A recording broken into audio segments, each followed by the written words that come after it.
Okay, good morning, everybody. Today is, where are we at now, Bob? Today is January 7th, 2021, and welcome to this week's Vindo with Robert Holmeshead. Bob, I know last fall we had a great couple sessions talking about, noticing when prices are going on a downward trend.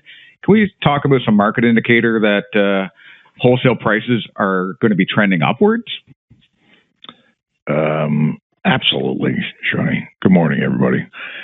I hope we have concluded with the insanity that we've been dealing with, and thank God most car dealers have figured out the best ways they could possibly get around the insanity. And seems like most all of us are still doing fairly well while the world's falling apart around us. So, to answer your question, Shawnee, hopefully it won't be a long, drawn-out answer, but it's, like a cyclical where, for many, many decades, you always anticipate a spring market after the holidays, and things start ripping, and everybody has all the brain farts out of holidays out of their brain, and they start thinking about actually doing real business again. We're not worried about kids going back to school and all the rest of it, so it starts to turn around a little bit, right? So there's a few indications that happen immediately, right, that we see specifically in the wholesale side, but obviously it has a direct relationship to appetite on the the best end users, the people that are going to retail cars. And that is number one, activity, or people that are actually logging in to look at things, right? So if we started to tail off, towards the Thanksgiving holiday, or in the Canadian sense, towards the end of the month of November, you hit that little bit of a jerk going forward on the other side of Thanksgiving, Black Friday, whatever, and it gets good. And then we start going the opposite direction for a couple minutes. But what you see in terms of the indication is people that are logged in, number one. Number two, after you've sold something, the amount of buyer's remorse that sets in, that's arbitration and blowing deals up after they're actually sold. In other words, you bought something, you second guess it, you pee in your underwear, and you're looking for a way out, right? And as soon as somebody says that there's a fart in the trunk of the car, it's an easy way to do your own second guessing, because your gut told you to do it. Now you're second guessing the gut. And that typically turns out to be a negative experience, right? And most car people, acquisition people, used car managers for that matter, have a certain degree of what I call automotive IQ, where you get an emotional attachment to a car that you're looking at, and therefore you know when to go long and when to go short, right? And in the wholesale side, you see it with people's will to lock into a car and pay a penny or two more that they wouldn't do in hand-to-hand combat. In other words, when I say hand-to-hand combat, I'm talking about you're looking at a guy in the eye, you're offering him a car, and he says yes or no, and we're best friends for life. Can't you do it for a little less, and all the rest of it?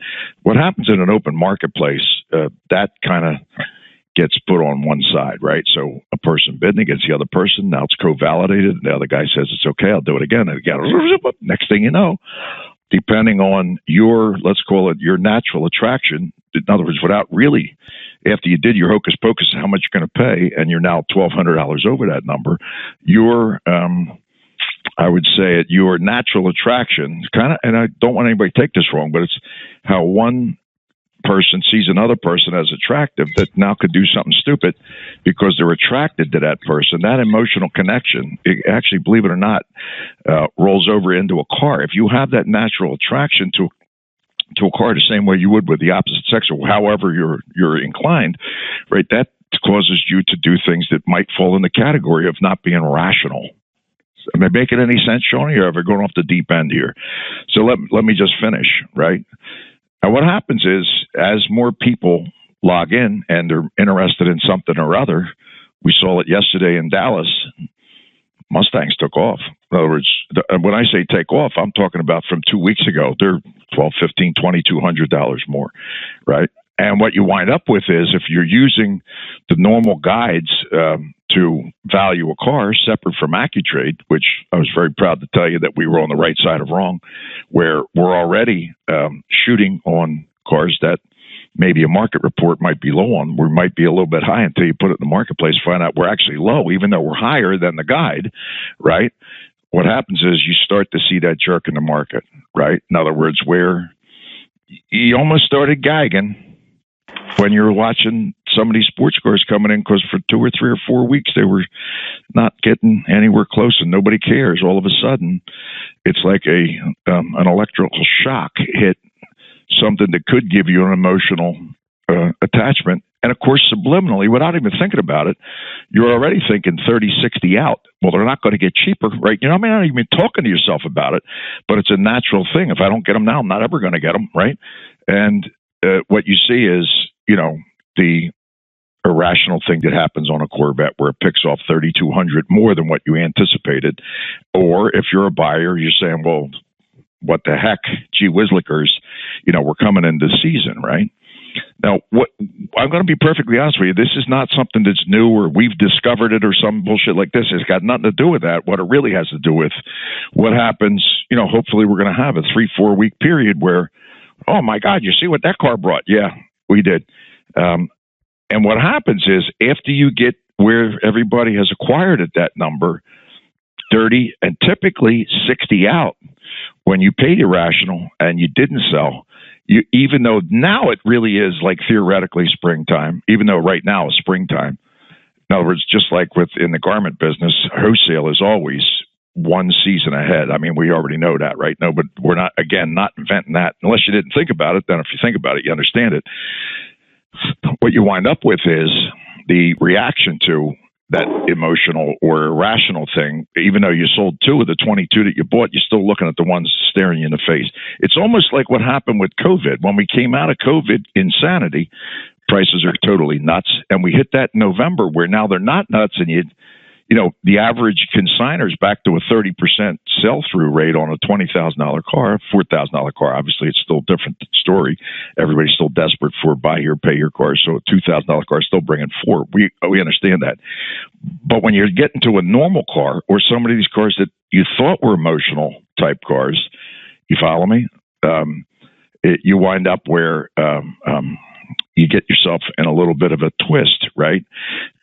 This is where the I would call it when you're coming out of a strike market. A 3-strike market is one thing. Now maybe one of these strikes is down because you're seeing certain of these kind of cars that are getting up in the wind a little bit, and it's the indication that you know, you could wind up, if you're trying to trade cars, you could wind up missing deals because we're not paying attention to, let's call it the commodities market of the VIN, how the market's actually reacting. Because, you know, if you're using your price to market and your neighbor's price and all the rest of it, right, you could wind up getting yourself in a weird spot. And it's this type of a market switch that happens you know, 3-4 times a year, going out, coming back, going back, where MMR turns out to be your friend if you're a seller at this moment, right? If you're a person acquiring cars, MMR right now is your ally, because you're looking at November, December results, but we're really in actually January, February now, where somebody could say, yeah, but you know, it's and I got $2 more. No, and that car can crank $2,000 more without any difficulty whatsoever, because you're looking at the backwards market, not at the current market. So as that takes time to catch up, it could take a month, it could take 2 months for it to catch up, where enough transactions are in there where it starts to become your enemy once again. Does that make any sense to you, Sean? In other words, when you're looking at historical results, it has really very little to do with current market, current will, current, let's say, testosterone in the market, and judging who else is interested in what forces an aggregated marketplace where there's plenty of people, plenty of cars, and now we're going to find out what things are worth that moment, you know, how that actually reacts. So historical things at that moment start to become irrelevant. That's why I say at this minute, if you're a seller, someone who's actually acquiring cars to put them into the marketplace, it's MMR or market report. It turns out to be your ally. It'll be your enemy shortly. It becomes your ultimate enemy in September. You follow me? But at the moment, it's any the point of being a thing where it's going to be really low on a lot of cars for this next little we're moving into springtime thing. Does that help you, Shoni? It does. And so knowing the 3 to 4 times a year in your particular market, or whoever is listening's particular market, when these ebbs and flows go, and I get 2020 was just a irrational market. So knowing those and then planning 30, 60 days out when you're actually starting to take these cars in on trade too is very important also. And then understanding what's in front of you. Is it an emotional type car, or is it just, I think you call them mud cars? Well, you got to think about this, Shoni.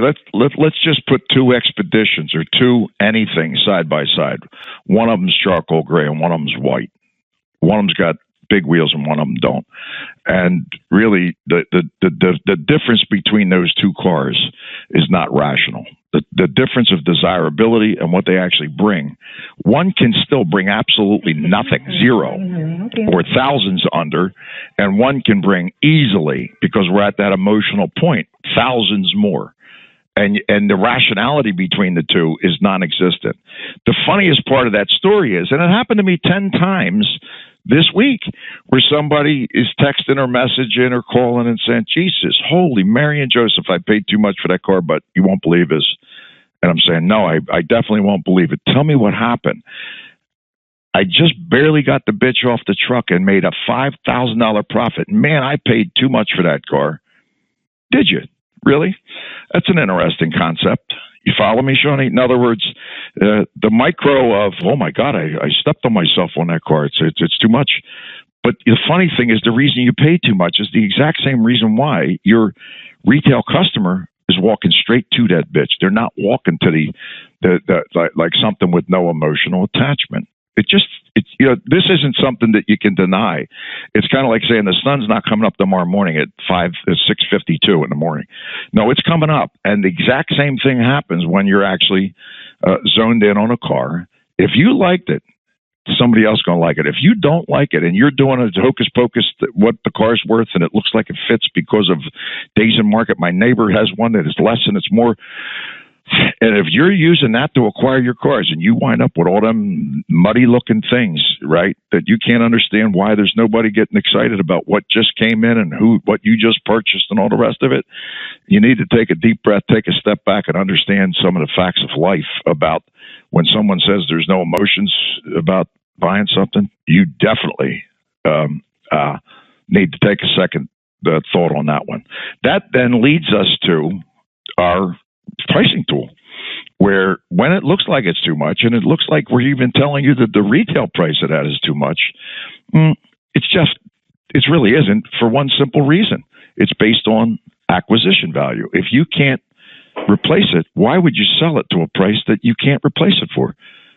It doesn't make any sense. In other words, it's completely irrational, and it only allows you to buy rental cars that are silver with previous paintwork and no bucket in the back. Now you got a nice little car that you might find a mooch that needs credit help to buy something.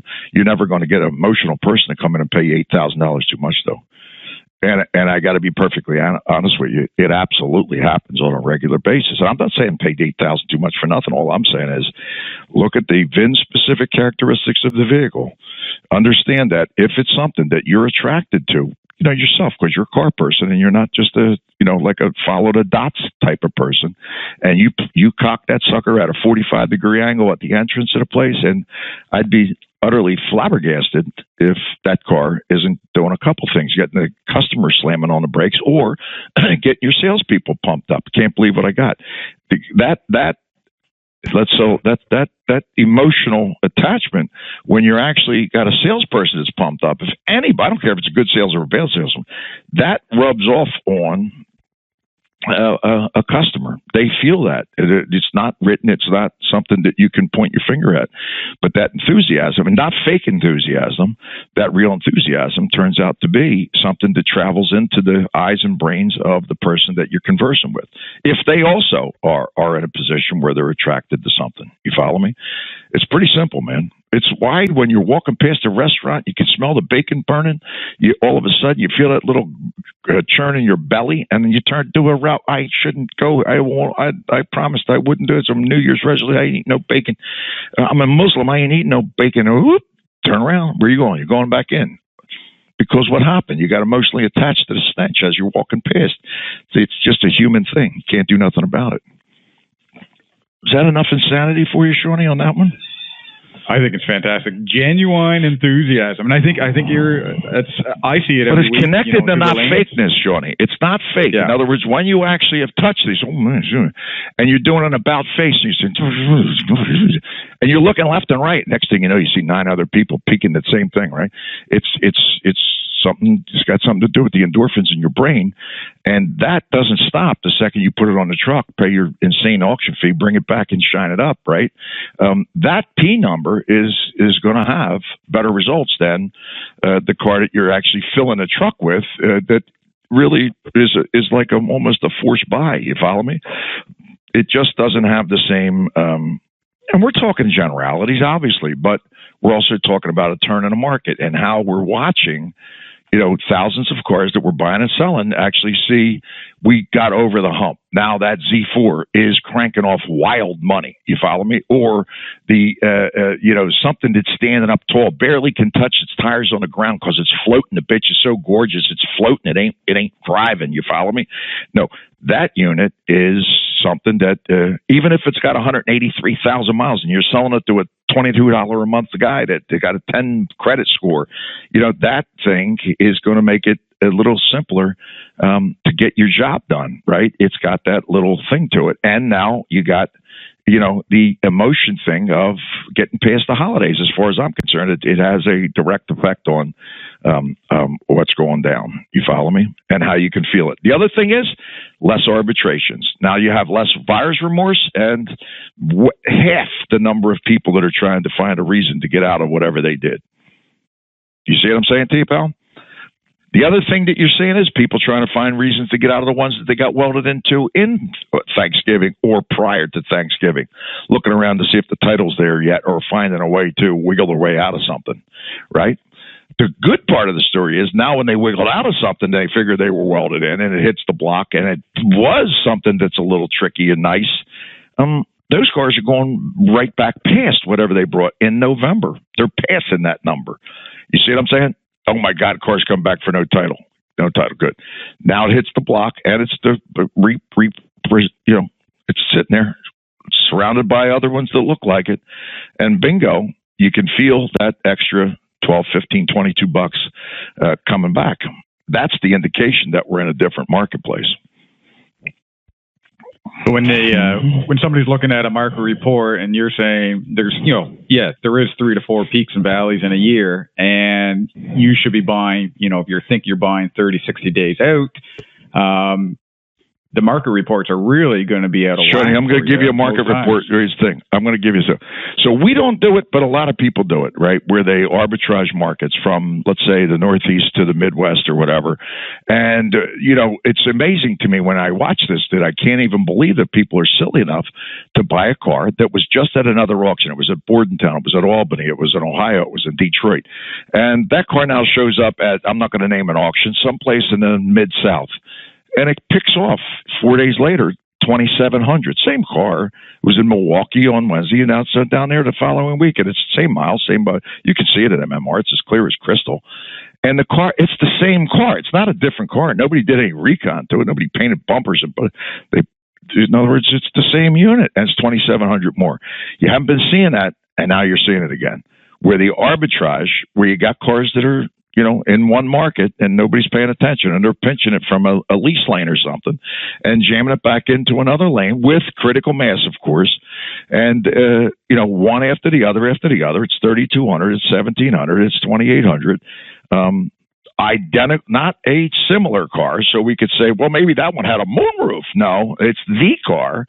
And you're watching that thing. So that is, without any speculation, direct relationship to the market.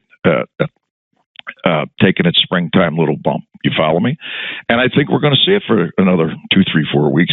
The only reason we're bringing a topic up, if you're in the retail business and you're locked into this sell it for less thing with your neighbor, right, for whatever good reason that could possibly ever come out, I think I'd be scrutinized the number of days and thinking about, if you did take that money, what are you going to replace it with that's going to be any better than what you already got?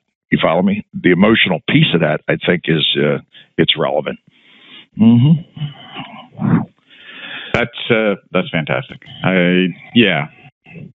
So talking about when market's going up and down, how many people are logged in, ARBs are going down, and the co-validating bidding versus hand-to-hand combat is another interesting aspect of why these prices go up. And let me just define that a little bit, Shawnee, because it's really actually true. People say, I got customer for that car, and I'll send it into them. No matter what you send it into somebody in an ascending market, right? That car in an arbitrage market's bringing more. And here's what happens. Once you become less than arm's length and you're your best friend and you're going to send them in cars, there's nothing wrong with that. I'm not saying that's a negative thing. But what happens is you've definitely emasculated your ability to actually get market value for the car, because you can't ask somebody. It happened to us last week. We got an ex-person that worked for us in a different company. We sold the company, he's doing that. And he picks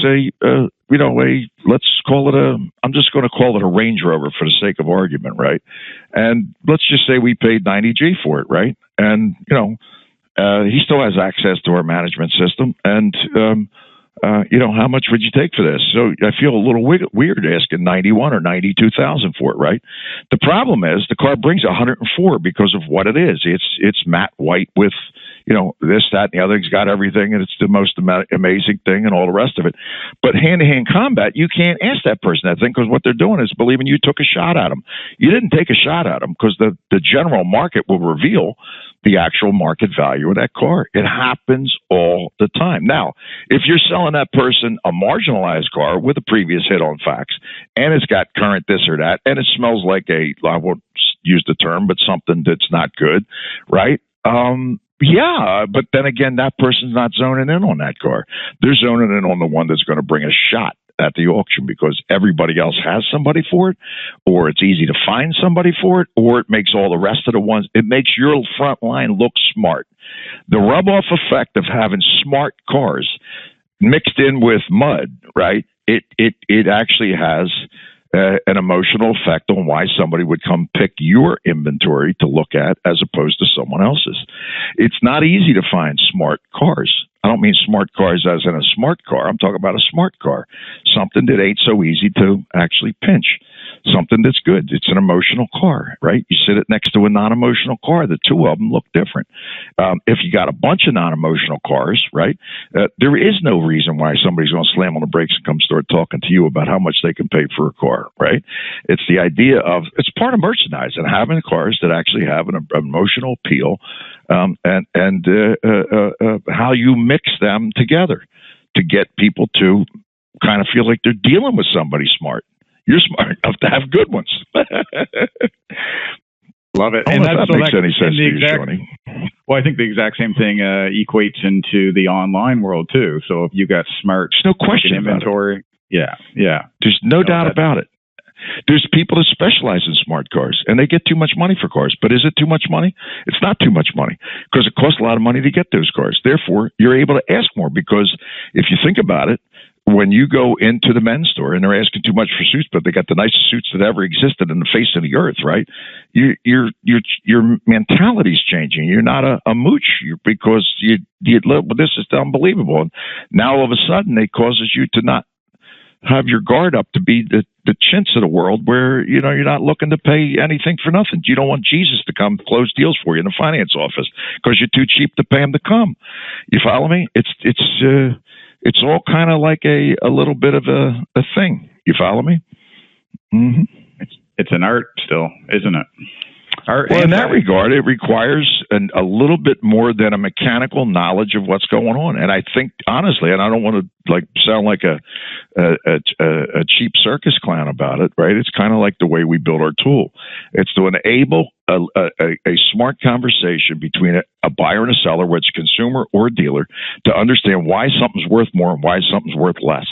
You know what I mean? In other words, having it in a format that actually enables a smart conversation. You can argue any given point inside of the premises that we set up in our tool, but the conclusion is undeniable.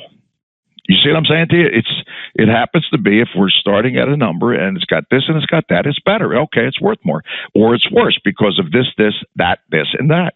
Right? Now you have the premises on a platform that you can actually have a rational conversation about. I don't know if that helps, Johnny, but in my estimation, that's the theoretical and the actual, I would call it the philosophical basis of what we're offering to any dealer. And for that matter, to the consumer. When you show them the rationality of what we're doing, it becomes much more difficult just to say, yeah, but mine's worth more. I want to give you more. Tell us why and how. You follow me? Love it. Very good. I think that's a great way to end it for today. Thank you, everyone, for joining. Thank you, everybody. Have a good New Year.